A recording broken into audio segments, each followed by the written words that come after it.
Charles Gracie and his co-host Paul Gibson. Joined by Josh Haynes, they'll be tackling tough industry topics, asking even tougher questions, all to find better solutions as they try to make sense make sense. Thank you for tuning in to Cents Per Mile. I'm your host, Charles Gracie. And I'm your co-host, Paul Gibson. Hey, I'm Josh Haynes. Paul, why are you smiling so much there, bro? The Chiefs won the Super Bowl. Again. We are the villains now. Yeah. I mean, all right. I'm happy for you guys. I get it. I lived in Chicago. We had the Blackhawks, but I'm done with the Chiefs. I'm done. Yeah, well, it's what was that quote from Mitch Holtis or whatever, the A10 sports broadcaster? You can dislike the Chiefs. You're gonna butcher it. It's okay. Hey, it's fine, Charles. I know you're down with the Chiefs, and you can be until next year, and then we will see them again in the Super Bowl. It's fine. They're gonna pillage your team. You won too much. They're gonna pillage your team. Not really. We've only got 3 defensive people up for free agency this year, so our defense might take a little hit. But we got some pretty cool wide receiver prospects. I mean, the Bears. What is that guy's name coming over there? Caleb Williams, I think. So maybe you'll get another quarterback that won't work out. Just because I'm from Chicago, like they've lost so much. They haven't done anything since '85.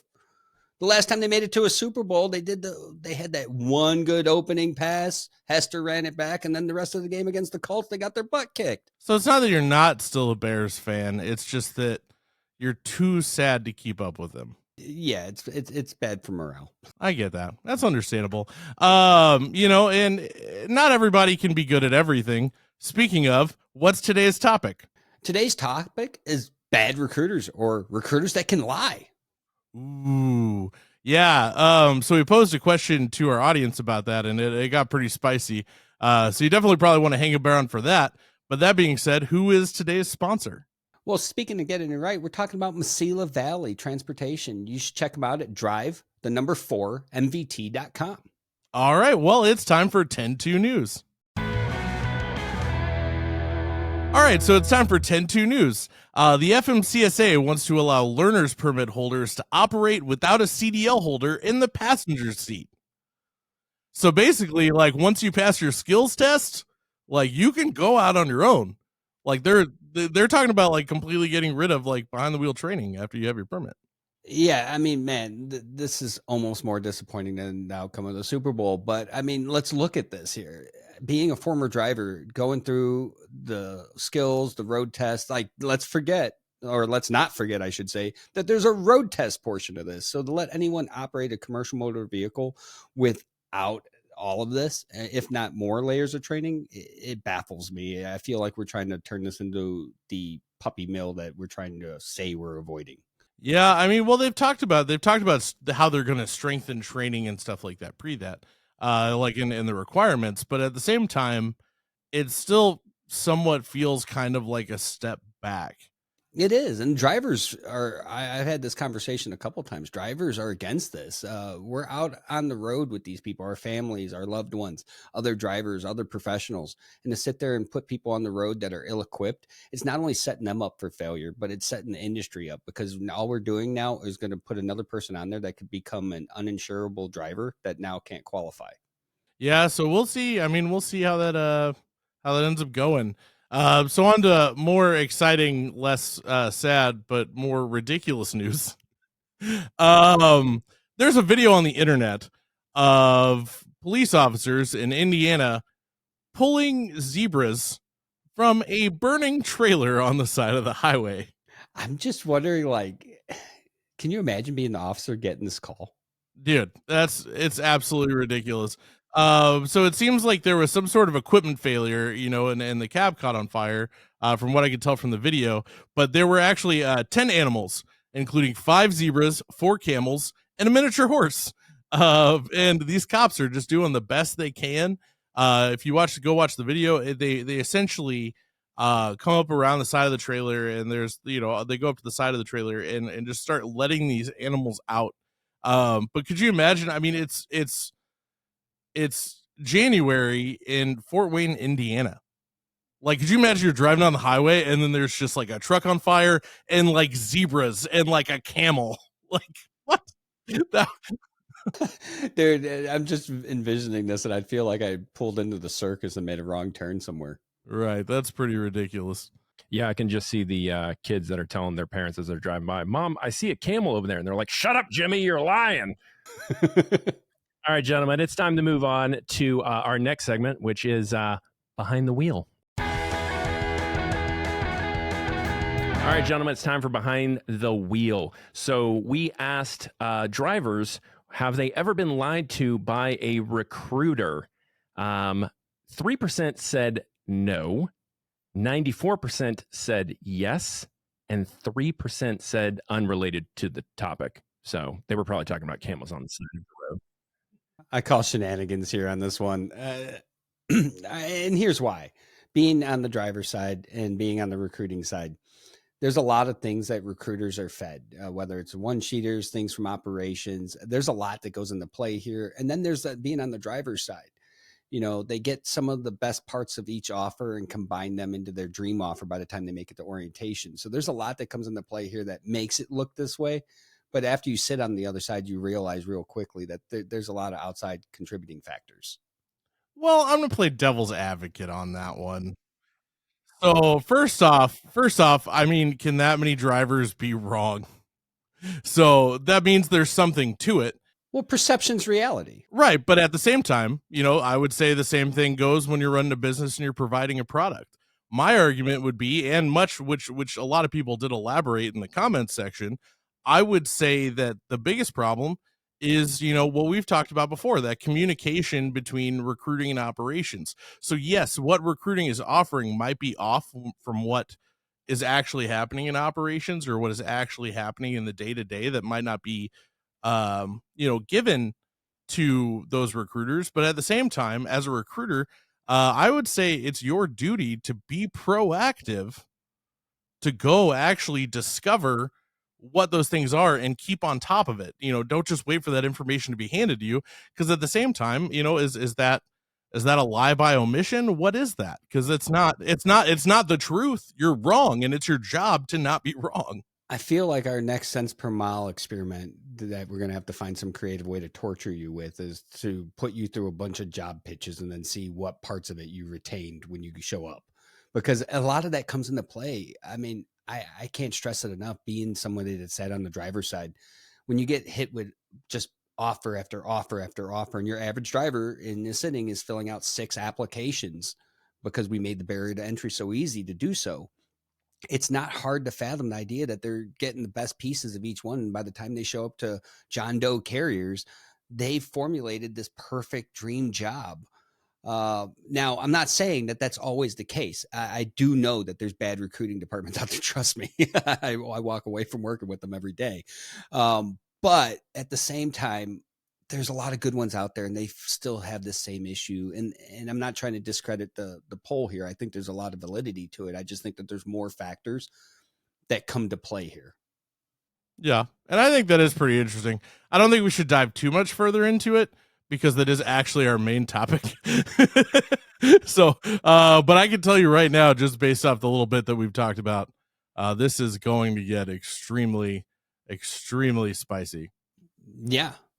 But I think we should just move on, because we're going to dive into this pretty deep, and it's going to get spicy and it's going to get interesting. All right. But real quick, before we do that, it's time for This Week in Recruiting.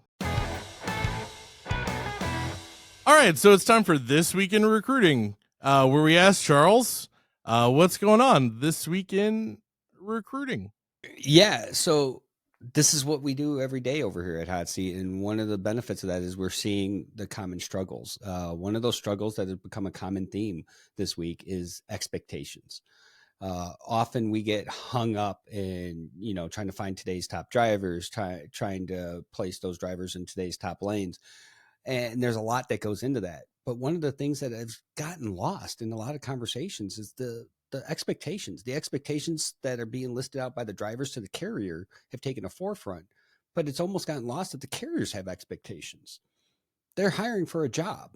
And the recruiters are losing that in this. It's almost like a battle of one side to the other, provide great service, but we're still hiring for a job. We have a service to provide as recruiters to the carriers that are hiring as well. And we're so busy trying to put a positive spin on everything and fix that relationship building that we're not listing out expectations. What's the expectations of the job? Those expectations can determine whether that applicant is going to be successful or even want that job. And it's kind of a lost art, is listing out like, what are the expectations, not only just to the job, but of the process of recruiting. It's being left out in conversations. Like, what can they expect from you as a recruiter? What's the next steps?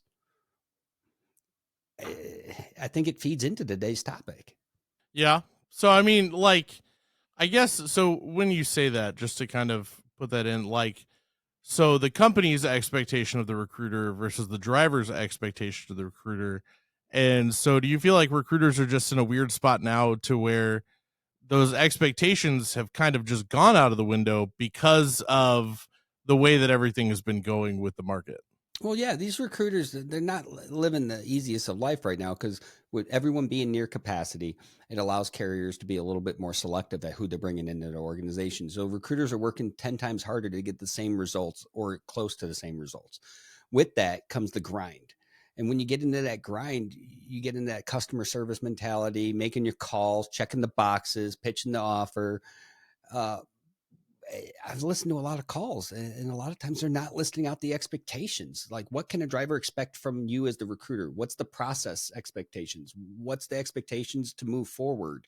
What's that time frame? Like, things that were common in a conversation 2 years ago are less common today, and it's kind of a shocker. And then you talk to some of the carriers and you're just like baffled at the idea that they've gone so customer service pro driver that they forgot that they have a job that they need to hire for. And those expectations matter too, not just for the process, but also the success of retaining that applicant after they've been brought on.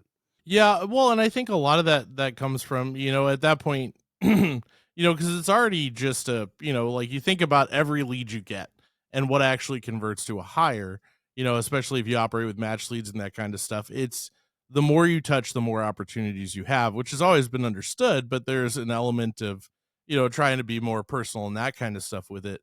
Whereas now I feel like it's created almost more of a classic sales mentality of just like, pitch, pitch, pitch, pitch, pitch, pitch, pitch, pitch, pitch. And it's like, that's all you're doing. So it's kind of hard to take that step back. So I get what you're saying, and I do think that's important, but I think it's also important to try and find some sort of solution. So if you're stuck in this mode where you feel like you can't take time, you just have to sit there and pitch, pitch, pitch because you are working 10 times harder to get the same results, what do you do to maintain almost like that more customer service sense versus the the off balance like sales sense you have right now? Well, it's exactly that. It's a balance, and remembering we're dealing with real people, and the success of the company is also going to determine the overall success of that experience with those real people. So you have to advocate on behalf of the driver, but you also have to advocate on behalf of the person that you work for and that you're recruiting for. It's beneficial to both sides to kind of play devil's advocate on both sides as a recruiter. And by setting proper expectations, one of the best things I've deployed as a recruiter is by, hey, this is what the process looks like. A, B, C, and D are going to happen. If you do these, I'm going to do this, this, and this. And then we're going to get here. And then from here, this is the expectation. I want them to know what that whole process looks like. What's their part? What's my part? And have realistic conversations about that. Not just about the expectations of pay and home time. Those things matter. But that's the process. I think a big part of that is the expectations from the other direction, though.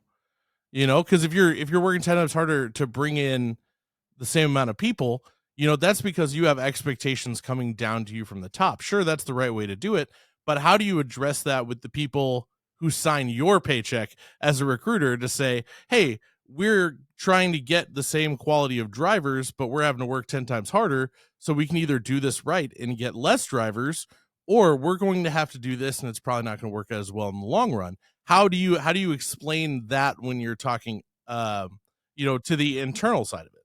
Right. It goes two ways, and any good recruiting department is having those conversations.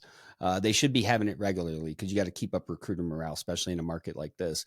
But at the same point, recruiters need to be very, open with what they're seeing out there. The people up above, they see in their data driven, but they're not down there in the trenches making those calls. They're putting out fires and they're making the decisions that move the company in a direction. So if you take the time out to have those conversations and document stuff as a recruiter, you should be documenting. Don't just go in there blindly and say, hey, this is what I'm seeing happen, and then don't have references. Have the data behind you. And I promise you that the good recruiting managers and directors and VPs out there, they're going to be receptive to that a lot better than saying, well, my gut says this. If you see something, share it with them, and they probably already know it. Their job is to keep you motivated and moving forward, and they have to keep the ship moving in a direction. That doesn't mean they're oblivious to what's happening. Sometimes, though, they just need someone to bend their ear, grab that ear a little bit, and share it. Mesilla Valley Transportation, founded by truck drivers for truck drivers. Why choose MVT? Well, it's simple. I started off as a driver. Now I'm managing routes. With MVT, the sky's the limit. Balance is key. State-of-the-art equipment, a strong focus on safety, and a family-driven company culture where respect and hard work are at the core. Mesilla Valley Transportation, where we care about you. Join our family today. All right, so it's time for today's main topic in our segment, Make Sense, Makes Sense. So we kind of touched on it earlier. We're talking about recruiters not being totally honest and what that looks like from the back end, why it matters, what we can do about it. And yeah, so Charles, I'll give it back to you. This is going to get It's going to be controversial, but it's okay because just like I said earlier, there's good doctors, there's good lawyers, there's also bad ones, and there's bad recruiters. And if you are a bad recruiter and you're full of shit, then stop. Be better. I think it's okay. But you should want to be better. And if you can't be better, then find a different profession. Paper, plastic, find something other than dealing with people, because these are real people with real livelihoods and responsibilities to themselves and families. And you have to treat it with the respect it deserves. And we can go on about this for days, but there's active efforts out there being done to advocate for this, to also audit people and hold them accountable. Back in the day, it was assumed that if a recruiter was talking, they were lying. Nowadays, you got recruiting VPs and presidents of company auditing recruiting efforts because they want to be seen in a positive light. And if that recruiter is the first human element of the recruiting process, you need them to be putting your best foot forward because that's the company they're representing. And if they're doing it wrong, then the whole company's painted in a bad light. So I think it is a very important topic. And the polls showed that drivers feel like they're lied to. So we as recruiters and recruiting departments need to be making active efforts to curb that, because this is our reputation. This is our profession. If they can't trust us, how are we supposed to hire anyone? Well, I think it starts with being straightforward, kind of like last week we talked about, those chat GPT ads and stuff, and proving that like what's scraped off the internet, like the job ads are terrible. I mean, it's 2024. The vast majority of people won't actually apply for a job unless it has the actual salary listed. People that those days are done. You can't just say our pay is competitive. You need to let people know what they're getting into, because it's a major life change. Now, that being said, the interesting thing, and this is, bear with me on this, is yes, you need to take the time. You need to do all those things. But at the same time, most recruiting departments have quotas, or trucking companies have needs that they express to their recruiting department. Hey, I need this many drivers because we have this many trucks open, this, that, and the other. The interesting thing is I know it's crazy to me that they're fighting for the balance sometimes almost feels like a Band-Aid when it's the idea that really what you're fighting is turnover. Like it's you got these quotas. It's like, sure, you can do better, but like, why don't you make everything better? And then you don't have to have that situation, and you could actually take the time and treat it more like you're hiring an internal employee than you would when you're hiring a driver, because those processes are never the same. Well, and I think this is going to dive into what we're going to next in the passenger seat with our guests. I think we should hop over to the passenger seat. Who we got today? We got Robert Pierson from Mesilla Valley. How's it going, Robert? It is going great. I love the subject matter that you invited me on for. I figured you'd enjoy this one. You know, we've had you on the show a couple times. You're a huge supporter of the show, and we appreciate you for that. But this is an important topic, and you run recruiting. So tell us your feelings on, bad recruiters and recruiters lying. Oh, absolutely. And look, when you say 94% say that they've been lied to, that's a big, big number. Now, it helps in my world. I've had family in the industry, so I come into it with some empathy. I wouldn't want my grandfather, as an example, being screwed over in a situation when he gets hired on. I think you're also correct, Charles, though, that this is a bit of a crapshoot when a driver talks from one company to another company to another company. There's extenuating circumstances. You'll have recruiters that answer a question where the correct answer should be, I don't know. You have seasonality in freight environments. So what I say today may be an honest response to what you should expect. But 2 months from now, freight picks up or freight goes down. That driver, though, in their mind, and rightfully so, if the jobs change, feel like they've been lied to. It's not what they got set up to do in the first place. It's why on our end, we want to be as transparent as possible. And I want to have recruiters that have empathy, have honesty, the good and the bad. And part of that recruiting call, even though a recruiting call is a sales call, is being honest about what you can and can't do, being honest about seasonality or other unique parts of the job, and being honest about, hey, I want to talk to you about the good times, and I want to talk to you about the bad times. This is not Publishers Clearinghouse. I'm not coming to your door with a giant poster check. Let's talk about the good week. Let's talk about the bad week. Now, I may lose a couple drivers in that process because I was honest about it, but I want to judge a recruiter's success based off of their 90-day retention rate versus how big of a group they have in orientation at that moment. So I think that's important because, like Paul was saying earlier, is, for a recruiter, you're in a constant battle. A lot of times there's quotas, not only how many submissions or how many calls, but I think one of the more important metrics that I'm seeing implemented is call times, that relationship building. I'd rather see a recruiter having a conversation, which is lucrative for both sides because it's relationship, than, hey, you did 100 calls. If I see 6-minute conversations, 8-minute conversations, 30-minute conversations, that's promoting a relationship. And that's where those expectations and those conversations take place to promote that. Yeah. And as an industry, we've gotten into some really bad habits. And this is where I get excited. As you brought up, a lot of carriers are full right now. This is an opportunity. It's a chance to reset. It's a chance to evaluate and go, hey, we get a do-over button right now. So how do we want to come out of this thing? Because we know freight's going to pick up again. People are going to add trucks. We're in the enviable spot of going, we're at even right now. So as we come out and freight picks up and we try to expand, we can control it and we can build relationships. It may not be as sexy from 1 week to the next, but a year later, where you're going to have carriers with now hundreds of trucks open and they're trying to feed the beast, you're going to be able to take much more of an approach of, we're relationship builders here. We are much more a relationship builder than trying to sell somebody a used car.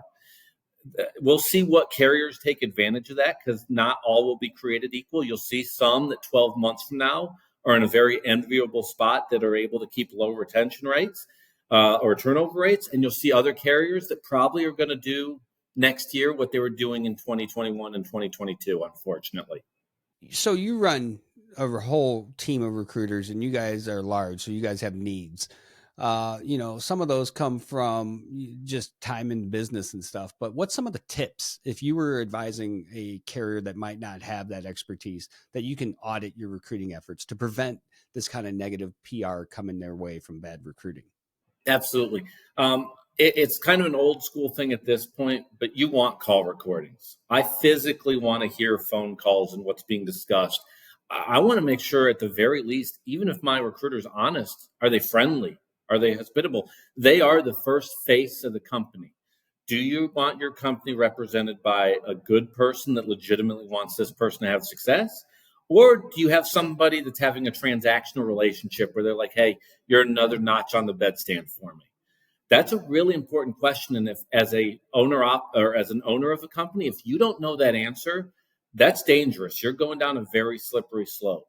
On top of that, Explain to a recruiter the life cycle of a driver. That recruiter a lot of times has a script in front of them, doesn't always know that much about the business that they're recruiting for, and bad things happen because of that ignorance.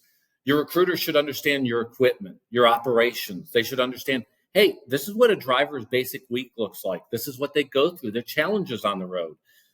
That ignorance is no excuse, but that 94% number that you guys pointed out to it, a big chunk of that is going to be recruiter ignorance. And that comes from the relationship building aspect of things. Paul, you did recruiting, and, I'm in it every day. It's not an easy job. When carriers are at capacity, it's all about quality over quantity. When they're not at capacity, it's about quantity over quality. It's constantly moving goalposts. And as soon as you think you figured it out, the dynamics change. So what was some of the things that you saw that you thought were like, this is counterintuitive of what we're trying to do? Well, and I mean, I think, it just seems counterintuitive because at that point, it does build. You get in those situations where you're like, oh, we just need to find quality drivers over quantity of drivers. But then you still have that internal turnover that happens on occasion. So you still need to fill those slots because nobody wants to be behind and not have drivers to fill those slots if anybody turns over, because that's just, creature of habit. That's what most companies are used to. So you're still trying to push those numbers. And I think Robert nailed it on the head that there's a lot of companies that are at a point where they have the chance to actually pivot, but nobody wants to pivot because it's trucking. And, we have this mindset of, yeah, if it ain't broke, don't fix it. But I mean, ultimately, I think the other thing too is I think Robert nailed it on the head with the ignorance thing. It's, not only do I think you should know all of the different parts of the job and that kind of thing, I think that you should know what the driver's, not just the life cycle of the driver at the company, but what the driver's day looks like, how things actually work in the truck. I mean, hell, if you can actually get the opportunity to go out on a truck for 48 hours like that, just knowing all of that will completely just change the way you view recruiting in general. Yeah, I think I'll point out to you, and I think you're correct, Paul. We and that gets in the relationship thing that Charles talks about. If I hired a restaurant manager for McDonald's, fine restaurant, not knocking McDonald's, but if I hired a restaurant manager for McDonald's, we're having an extended conversation. I want to know about that restaurant manager's life, what he's looking for, he or she's looking for in their occupation. It's hard to do that with a driver when you talk for 3 minutes, you go through a quick script, you get a short form app, and bam, they're in orientation. That's a transactional thing. That driver, if they have success at your company, it's pure dumb luck at that point. We have to look at this more like we would any other profession, of that professional on the road, the person that's bringing a skill set that you can't easily duplicate, and treat them like the skilled professional that they are. We haven't done a very good job as an industry, and we are the purveyors of our own bad luck in many cases. If we take the time to do that, the results can be significantly different, and now's the reset time to do it. And that's a unique perspective. We're in a time where you can afford to hit the reset button. And I think that, playing devil's advocate on this one for a change, if you aren't in the position to hit the reset button, it's probably a good chance to look in the mirror and find out what you've done wrong, because most people are at capacity. So if you're not somewhere in that realm, you're doing it wrong. Or they might be the only people picking up freight right now. but that being said too, and onto that with the relationship, but I think my other point was that it's also hard to sell, and I hate the sales aspect of recruiting, but it's also hard to find out if someone's qualified for a job or if someone's a good fit if you personally don't fully understand how the job you're pushing actually works. And so we keep circling this, but I think it all comes down to communication and being able to evaluate. And, that's one thing that I took away from Robert's conversation is being honest with yourself, taking these opportunities. Hey, Robert, it's always a pleasure to get you on the show. But, if someone wanted to reach out to you guys, see what you guys had to offer, where's a good place to reach out? Absolutely. Go to drive4mvt.com. We definitely look forward to talking to anybody, and it's a very interactive website that gives a lot of detail. But ultimately, we want to talk to you after that visit to drive4mvt.com so we can build the relationship. Awesome. Well, thanks for coming on the show, and I look forward to seeing you in Matt's. Let's do it. See you in Louisville. Hot Seat Services has Rent-A-Recruiter? Wait! Hey Michael, have you heard that Hot Seat Services Rent-A-Recruiter service will place their staff in your organization similar to a temporary hire model? No way, what else does it do? Follow me, I have to tell everyone. They take leads in existing databases to put new hires into your business's trucks. Well, shiver me timbers! What else? Come on! Their model is more cost efficient because their recruiters are trained and can get your pipeline flowing easier and faster. No way. Anything else? No matter how many hires they make, it's a set cost per week, so the more they get, the better their client's cost per hire gets. Holy sh**. For more information and to find out for yourself, go to hotseatservices.com. All right, gentlemen, I think it's time to get out of here. So, Charles, send us on our way, shall we? Thank you for tuning in to Cents Per Mile. I'm your host, Charles Grayson. And I'm your co-host, Paul Gibson. See you next time.